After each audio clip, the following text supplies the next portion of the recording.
Sir, एक मुद्दा जो लगातार पिछले एक हफ्ते, तकरीबन एक हफ्ते से गरमाया हुआ है, हिजाब का मामला।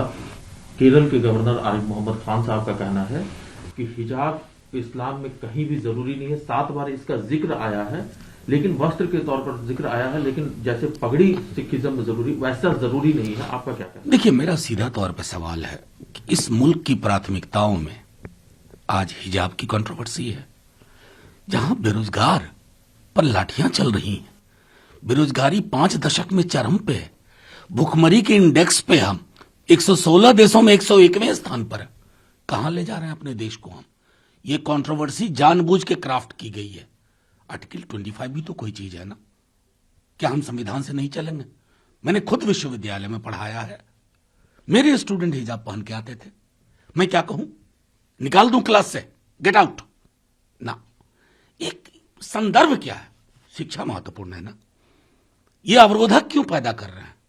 गवर्नर साहब, उनकी मजबूरियां है, मैं जानता हूं। उनको बैटिंग करनी पड़ेगी, गवर्नर है आखिर। लेकिन मेरा मानना है कि हमारी प्राथमिकताओं को देखना होगा। एक देश के रूप में हम असफल हो रहे हैं कई महत्वपूर्ण पहलुओं पर। उसके लिए सबको सामूहिक चिंता होनी चाहिए। सर, चुनाव से जुड़ा हुआ है। चुनाव है तो पार्टियों के बीच आरोप प्रत्यारोप तो है ही। प्रधानमंत्री मोदी जी ने राहुल गांधी पर और कांग्रेस पार्टी पर आरोप लगाते हुए कहा है कि कांग्रेस तो यहां तक कि हिंदुस्तान को एक देश के रूप में ही कंसीडर करने को तैयार है। देखिए, ये मिस रिप्रेजेंटेशन ऑफ फैक्ट्स है। मुझे ये संदर्भ याद है कि मैं उनके भाषण को सुन रहा था, संभवतः राष्ट्रपति के अभिभाषण पर लीड स्पीकर के रूप में बोल रहे थे। उन्होंने आर्टिकल 1 का हवाला दिया था। India that is union of states. आप उसको मिसकंस्ट्रू कर रहे हैं, पेंच लगा रहे हैं। अरे ये देश और ये सभ्यता बहुत बड़ी है, बहुलवाद उसका प्राण है। ये संदर्भ था राहुल जी के कहने का। और उस बहुलवाद को आप किसी भी दृष्टिकोण से अगर खारिज करते हैं ना, तो सबसे बड़े टुकड़े टुकड़े गैंग के लोग वो हैं जो उस बहुलवाद के खिलाफ खड़े होते हैं। लेकिन असम के मुख्यमंत्री हिमंता बिस्वा शर्मा तो कहते हैं कि राहुल गांधी आधुनिक दौर के जिन्ना है। देखिए, उनकी बातें कल परसों जो मैंने सुनी बहुत अशोभनीय है। मैंने सदन में कई दफा कहा है। मैं तो बीजेपी के पुराने लीडर्स को याद करता हूं। चुनाव आएंगे जाएंगे, आपका आज अर्श पे हैं, कल को फर्श पे होंगे।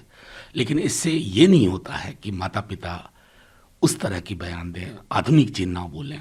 मुझको लगता है ना वो जिन्ना को समझते हैं ना इस देश को समझते हैं। लेकिन हाँ, इस प्रक्रिया में उन्होंने विमर्श को इतना नीचे कर दिया है कि बहुत वर्ष लगेंगे विमर्श को रिपेयर करने में इस देश में जो हो गया है बीते 7-8-9 सालों में। तो क्या आप तेलंगाना के मुख्यमंत्री के चंद्रशेखर राव के उस मांग के साथ खड़े हैं जिसमें वो कहते हैं कि हिमंता बिस्वा शर्मा को सैक किया जाए? देखिए, सैक करके आप क्या कर लेंगे? इस जुबान को सैक करना चाहिए। ये जुबान हिंदुस्तान की जुबान नहीं है। ये वो जुबान नहीं है जिसके साथ बापू, बाबा साहब, नेहरू जी, पटेल, आजाद खड़े होंगे। हमें हमेशा उस संदर्भ को याद रखना चाहिए कि ये देश बड़ी मुश्किल से लंबे संघर्ष के बाद आजाद हुआ था। आजादी के बाद जब पार्टीशन हुआ तब भी ये जुबान इस देश में 52 ईस्वी में नहीं बोली गई। पहले चुनाव में हम कहां आ गए? 70 वर्षों बाद 2022 के चुनाव में इस तरह की जुबान बोली जा रही है। अरे अरोस परोस देख लीजिए, इस जुबान ने कितना नुकसान किया उन देशों का। आज आप भी उल्टे पांव की यात्रा करते करते वहीं पहुंच गए। लेकिन सर, जो जबान की बात कर रहे हैं तो अनिल विज साहब भी अक्सर अपने बयानों से चर्चा में रहते हैं। उन्होंने भी हिजाब को लेकर कह दिया कि हिंदू मुसलमान को बांटने की कोशिश है। साथ ही वो कह रहे हैं कि कभी टेररिज्म के नाम पर, तो कभी हिजाब के नाम पर, कभी कुछ इस तरह से करके बांटने की कोशिश। देखिए, मैं तो सीधे कहता हूं, अनिल विज साहब के बयानों को मैं गंभीरता अगर प्रदान करूं तो गलत होगा। वो गंभीर बयान नहीं देते हैं। उनको लगा कि इस कश्ती में बहुत लोग बयान दे रहे हैं, वो छूट रहे हैं, तो वो शामिल हो गए। लेकिन मेरा सिर्फ ये कहा कि हिंदू मुसलमान या अलग अलग हलकों में किसने बांटा है इस देश को? ये देश इतना बटा हुआ, इतना कटा हुआ, इतना छटा हुआ कभी नहीं था। अनिल विज साहब, एक कहावत है, दूसरों पर जब तबसरा कीजिए, सामने आईना रख लिया कीजिए। सर, पंजाब का जिक्र अगर आता है तो आम आदमी पार्टी वहां पर उसको बहुत उम्मीदें हैं।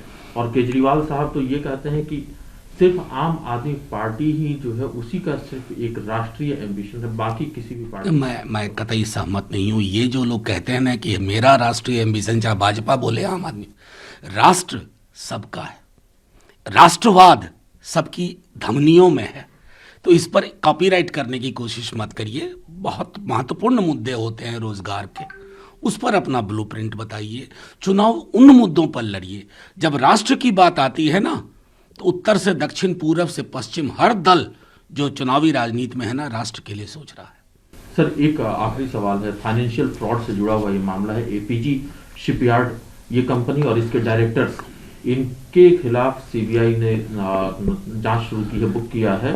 इनके खिलाफ मामला यह है कि 28 बैंकों में 22,842 करोड़ रुपए जो है इन्होंने बनाए हैं। और देखिए, ये बहुत गंभीर मसला है, इसकी तहकीकात होनी चाहिए, जांच होनी चाहिए। इस तरह का एक पैटर्न सा हो गया अभी तक कुछ वर्षों में फाइनेंशियल फ्रॉड का, और ख़ास तौर पर जब हम अपनी इकोनॉमी में कई तरह के प्रयोग कर रहे हैं, इस तरह के फ्रॉड को चेकमेट करने के लिए हमारे पास दुरुस्त व्यवस्थाएं होनी चाहिए और लंबा पेंडिंग ना रहे इस तरह के मामले, ये महत्वपूर्ण है।